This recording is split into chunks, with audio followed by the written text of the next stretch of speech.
عوامو حقوق موا اللہ بدن تپوس کئی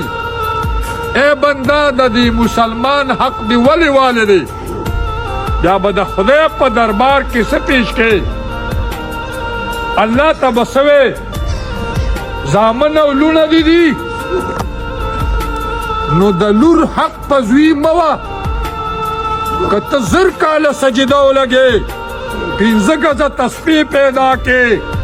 پالس گزا گیرہ اگدہ کے دولس گزا لمندی اگدائی او ټول شپه او ورځ په ځمکه د سجده لګولي او خدای ته جاړې جهنمي په دې ځان پوه کې موږ او تاسو خو وایو نه لور پکې نشته او خور زوی دی پکې زوی خنزیر خو دله په قبر هم نچا دی کوي انګور دله د ښځې نه سر هم وباسي دغه انګور درته دله دوس هم وایي اوس د دغې دله لپاره ته د لور حق وې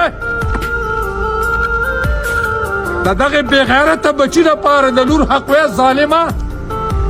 ځان غاصب کې او دعوه د اسلام کې که تاسو ته په سرزمین د دنیا د مشرق نه مغربه پورې کلهم اسلامي ممالک او مذاهب اربعه د څلورو مذهبونو پرنا کی او د اسلام پرنا کی د قرآن د قانون پرنا کی د حدیث نبوی